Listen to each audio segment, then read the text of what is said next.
UFC How are you? UFC middleweight, welterweight, Impa Kasanganay. First and Thank you. foremost, after your second UFC win earlier this month, how are things, my friend? Everything's going well, man. Everything's going well. Grateful, to get my second one in the UFC. First finish, right? That's a blessing. Um, man, just grateful to be at Sanford. New gym, new team, new weight class. Blessed, really blessed beyond measure, man.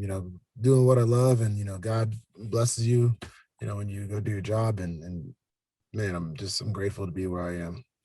I hadn't thought about that originally, but there's been a lot of new things in your life recently, hasn't there? The new gym, the new weight classes you mentioned, and things seem good. Is that fair Oh to wait, say? actually, 1 second. 1 second. Let's see if I can get you. Can you talk again? Can you hear me now?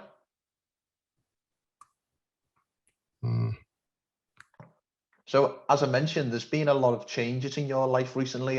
Is it safe to say you're in a good place right now? Man, I'm in a great place. Life is never without challenges for sure. But man, I'm so blessed to be where I am and be able to, face the challenges head on. And now every time you claim a victory in a fight, it's always a blessing. Get back to the gym, and then your partners are there to remind you still have work to do and get better. So was able to get back to the gym, start working with the guys, and excited for Brendan Allen fights this weekend. Phil Hodge is up. My cornerman Delano Taylor, man, he's gonna be in the UFC soon. He's coming up. So just like guys are getting ready for what's to come, and I'm excited. Out of interest, who do you work with most at Sanford MMA? Who are your training partners on a day-to-day basis? And day to day, I've worked with Phil Hodge a lot, Delano Taylor, Brendan Allen. Those have been a lot of guys I've worked with. Tuco, just in and out. But mostly those guys. A lot of those guys. Superb. Well, let's touch on the recent fight. So, at the time of recording, about a fortnight ago, you faced Sasha Palatnikov and won the fight via second round rear naked choke. Was that the game plan going into the fight to try and maybe exploit Palatnikov's ground game, or was that just off the cuff? I mean, kind of off the cuff in a way. Like we want to turn it's an MMA fight. So for me, it's like mix it up. I mean, I was happy with the striking. We hit him with some shots. We hurt him early. He kind of backed up, and I was okay, cool. But the distance would close quickly, right? So, and it was like, let's take advantage of it. We were in like a range where we were right on him. And Coach Nick Lentz, he had a great plan. His game plan for the fight was, if you're close, you're close. Far away. And he really, like simplified it. And Coach Jones was on me, and, just about, being present in the moment, being tough in the middle, which was just like, getting after it and every single minute.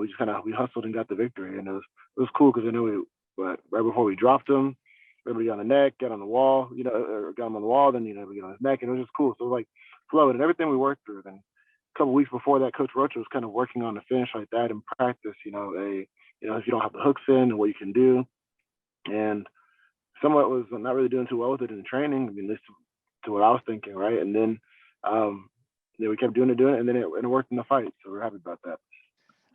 I actually got the opportunity to speak to Sasha before the fight, and he was very he was very complimentary about your skill set. But one thing he did mention was fighting so early, because it was about 9 a.m. Las Vegas time, if I'm not mistaken. Mm-hmm. What was that like, fighting so early on a morning, a fight night morning? I don't know. I never saw it as early. I just saw it as a time that I needed to fight, right? And for me, it was like, you go there, you go to work, right? And early is always relative. Like if you're up at 4 a.m. every day, 9 a.m. is just a part of your day, right? And I feel like if you're gonna get your day started, like any person, right? Like Marcus Aurelius would say, like, are you meant to lay under the covers all day? Pretty much, like, summarize what he said. Like, no, you don't want to be comfortable. You want to get going. And for me, it's like a fight's a fight. It doesn't matter what time it is. Like, if somebody's gonna fight you late at night and you're bouncing, or somebody's supposed to fight you during the day. Like, I think for me, I focused on my task at hand, and that didn't matter. It mattered to me. I was like, cool, gonna set it off, get going, and then for me, it was an honor to get back in the octagon. Right, like they were out for a while, and and they had opportunity to refine. And it's like, let's go, let's get it. And it's the best time to go fight. So I didn't at 9 a.m. It wasn't too early or anything. It was the best time to fight. Yeah, he actually said a similar thing. He said, I'm up at 4 a.m. every day. So it's more like an afternoon fight as opposed to a normal person, you know, a standard working class person like myself. 9 a.m. would be an early time to fight, but for you guys, maybe not so much. Yes, it was awesome. What was getting that finish like for you, that second round rear naked choke? What did that feel like? Man, it was a goal that we ticked off. The goal that we're not finished with yet, but it's a goal that I was able to, mark off. Got my first finish. Goal to finish every fight. So that's one of the rest of the fights that I have. For me, it was awesome to get in and get out. I hadn't got a finish in a while, and it's like now I'm ready to keep finishing these fights, and it's cool to make a statement in a new weight class. I was happy with how the fight went, left unscathed, healthy, and that's like Coach Jones said. That's like leaving with the bonus itself. It was a testimony to the camp that I'm in now, and the people that I'm with, and the training partners, and the challenging days. Like it was like awesome to get in there, feel better than I ever have been, and then go and do what we came there to do. Yeah. Check it off. No matter what, it's like in a way, like I never used to just see fight camps, but this one I definitely saw like a fight camp, and it's like when that fight camp was over was the second, I left Vegas, but a big moment, part of that fight camp to me was getting that finish. So it was like it was a highlight moment, in a way, like a key moment. Yeah, superb. Now, I want to ask this next question, and before I say it, I want to say that I'm saying this with the greatest of respect. But you last year were obviously on the wrong end of a, quite viral and, to Joaquin Buckley's credit, a spectacular knockout. Was it difficult coming back from that fight at all and bouncing back with this victory? No, man. For me, it was like it wasn't difficult because I just saw myself moving forward. Right, I was like, okay, I lost. The more difficult thing was losing the fight because I hate losing. I love winning. So for me, it's like I didn't come here to lose. I didn't come here, and I knew that I could have claimed the victory in that fight, and I didn't fight how I needed to. Credit to Buckley, he had a great kick. It was an awesome shot. It was more inspirational for me. It's like I just set my focus on where I'm going. Get the welterweight title, middleweight, light heavyweight, and heavyweight. So that's like, all right, this happened. Now, what adjustments do I need to make? And then really, it wasn't hard because No problem. The focus for me was just like, man, like how do you get better and refine? And that brought me to Sanford. And maybe if I never lost that fight, I would have never came to Sanford, right? And wouldn't be in the best environment for me to keep growing and getting better. And so it really became a blessing in disguise. So getting back in the octagon, I was excited. I was like, let's go. Like, it's like I was excited, ready to go to work and go get that finish like I knew we would. And it was just like, thank God to get to be in there. I remember it was really, that was a lot, like the last things I said, man, so thank God I'm back in here. And it was awesome. Like, of course, like you don't want to lose. I mean, you get tagged in the video every day. That never bothered me. It was more so like, all right, let me go to work. Let me get back in there. And it's funny because after the fight, when I lost to Buckley, when I lost that fight, I was like, okay, 2 weeks and we'll be back in the, I can probably get another fight. I didn't realize it was a 60-day suspension. So that was definitely like that was a challenge. It was like, okay, but within that time, it made me better. Yeah. I'm grateful. Superb. That's a nice thing to hear because a lesser person, a lesser man, that may have affected more. But it's great to hear that you've took the positives from that, if you like. Well, I appreciate you, man. God's got greater plans, and I'm not going to get caught up on a bump in the road or redirection. So. Yeah, of course. And something you mentioned there, I wanted to pick up on was your UFC career. So you've had your first fight in the UFC in August 2020, and you've had 3 fights in the promotion, but you haven't actually fought in front of a crowd in the UFC yet. Is that in any way hollow, the fact that you've had your early part of your UFC career without fan attendance?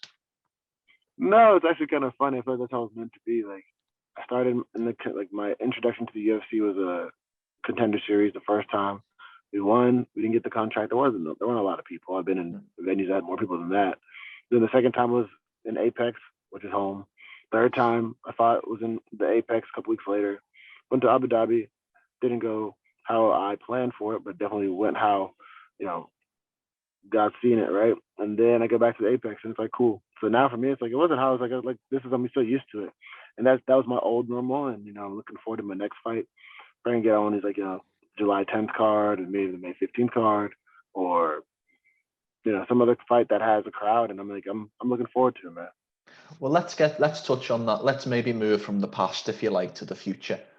Where do you feel like you are at this point? When do you want to fight next? And is there an ideal opponent in mind that you perhaps want to face next, or maybe a place in the division that you want to start getting to?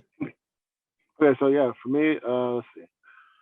Where I am right now, I am grateful. I'm enjoying life. I am refining myself, visiting my family, spending time with them, people I love. It's cool to be back in North Carolina in a different light, right? Blessed to be in the UFC, blessed to, go to get, be close to my fourth fight, whenever that is. And loving what I get to do. So refining and looking forward to not just getting better for the next fight, but getting better in my life. And, when this next fight comes, getting my next finish in the UFC, right? As far as what I'd like to fight next, put in told the Sean Shelby and my agents were talking about, fighting in June or July. July would be awesome. July 10th to the 17th, right? July 10th card would be great because, it's Vegas, it's T-Mobile Arena. What a way to make a introduction in front of the fans, in front of all that, all that cool stuff that, prayed for, dreamed about, believed. It's there. But really, most importantly, is go there, do my work. And what a great card to be on, like a foreshadowing of what's to come. A place I like to be in the division, it'd be awesome to fight somebody in the top 25, top 20. If it is top 15, whoever, right? I am, more than ready, I'm ready. I'm excited, and I'm like, eagerly faithful, right?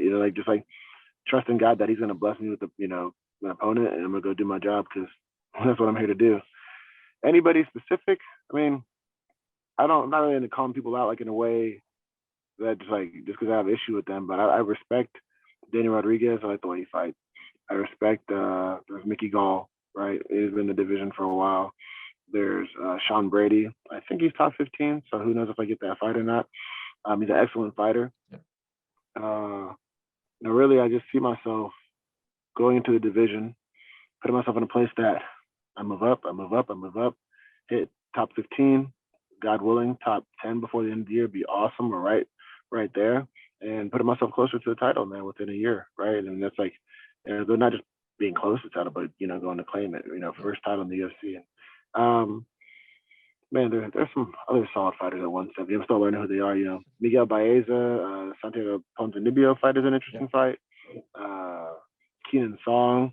There's so many good fighters, man. But I just really want somebody's gonna come fight, and I'm gonna go do my job. I don't focus really too much on them. I'm gonna go do my job, and I'm excited. So that's where I see myself for sure. Let's talk a little bit about the move down to 170. First and foremost, what was the key, or maybe the key reasonings behind you making the move down to 170 pounds? Man, so the move going to 170 pounds is taking the advice of those who are much wiser than me, and what I'm doing. Coach Greg Jones, Kami, and Dr. Peacock. They were talking, and they're like, each at different times, all suggested. I've been told to do before. Not from the gym that I was in previously, but it's like I never had much weight to cut. So we were like, well, let's see this. And they looked at me like, you think you're 170 and this would be better for your career? Let's go in there and get to work and accept the challenge. And that was the thing. I wanted to accept the challenge. And for me, I was want to do something special, man. So now it's like I put myself in position and get the opportunity to put myself in position to go all 4 weight classes, right? And get a title on each. And as my career goes, I plan to fight for a good while and do what I love to do and build my life. But I think it's part of a prayer answered than you realize, right? So could definitely still fight short notice at 85 would be great. Anything happens this weekend, I'm willing to step in. It's like, why not accept the challenges? It's a better thing, right? I don't ever get to the end of my life and not just what if I didn't do it? But it's like, man, knowing you can and not doing is just as bad as saying what if, right? Yes. So it's like I want to make sure that I go out there, and it felt great, man. Made weight. It was cool. It was challenging. The first time to really cut to 70. It wasn't hard, but it was a challenge. It was something new, and it was awesome to see. But I had a great team around me. Shout out to Coach Nick Lenz, Greg Jones, Coach Greg Jones, and my teammate Delano Taylor. Man, they really led me through that, and we did what we came to do. You've never been an undersized middleweight, so when it was announced you were making the move down, I'll be quite honest, I was slightly surprised. Was it a difficult cut? And if so, what is your walk around weight at present? So, funny surprise. But the going to, what is it called? What was it? Oh yeah. So yeah, going the cut. No, it wasn't necessarily hard. It was challenging. Yeah, it wasn't like I would say difficult. Like, oh my gosh, I'm not going to do this. I was just like definitely misjudged. I was like 175. I thought I was on. Like, I'm on weight, and then I wasn't. So I was like, okay, let's keep going down. It was funny. It was funnier than more challenging. Like, they're just roasting me because I was like, you're hot. You're rolling over. You're like, come on, man. But it's like it was cool because we spaced it out. We hit it early.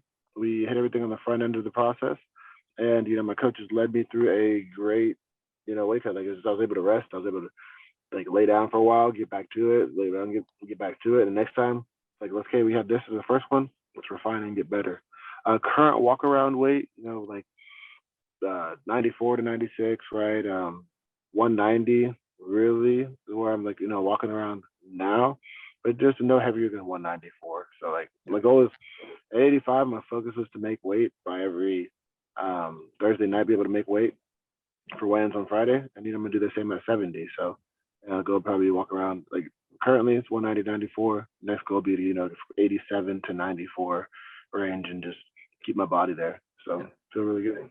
Superb. Well, for one final question, generally speaking, if we had a fight to preview, I would obviously ask for a prediction. I will change this question a little bit, Impa. Okay. What does, if we say we are at the end of April now, April 2021, give me an ideal next 12 months. Where would you like to be come April 2020, the end of April 2022? End of April 2022, fought, got my first UFC title, and then, defended it by then too, right? Whether it's I've either fought for it and then I defend it, or I'm fighting and I just got my first title in the UFC, the welterweight. You think that's possible in 12 months? I believe so. I believe it's going to happen. Superb. I love your positive energy, but it's infectious. I appreciate you, man. Thank you so much. Appreciate you having me on. Thanks for your patience too. I was running around before the fight, so thank you for adjusting and having me on your show. As I always say, you've got bigger problems before a fight than talking to an English guy in his office. So don't worry about it. I appreciate you, brother. But before we finish, Impa, how can people find you on social media? You can find me on social media on Instagram, Impa K5. I have a YouTube channel, Impa Kasanganay. You'll see it there. Find my day in the life. Stay tuned for the first episodes of Deerfield Beach and Me Moving. Twitter, King Impa, right? And Facebook, my name, Impa Kasanganay. So try to add you there, message me, and I'll do my best to get back to you. Thank you. And before we finish, is there anything you would like to say or sign off with at all? Yeah, just if you run across this interview and you're not a fight fan, just know you're unconditionally loved. And whatever challenge you're facing through right now, just think of this. If you hear this, whether you're a fight fan or not, that challenge isn't there to destroy you. It's all part of your plan, and that God's got great plans for your life. And it's easy to get down on yourself. It's easy to say, hey, it's over, I want to quit. But it's easy to quit, and it's easy to say life's too hard. But you just got to make sure that you are moving forward and own whatever failure you have, and you own any success. Okay, so don't give up, and thank God for the challenges you have, because that's what's going to make you better. That might be, I'm going to give you an award now, but that might be the best end of an interview I've done so far. So you've broke a record there, my friend. I appreciate you. Thanks for having me on, man. Superb.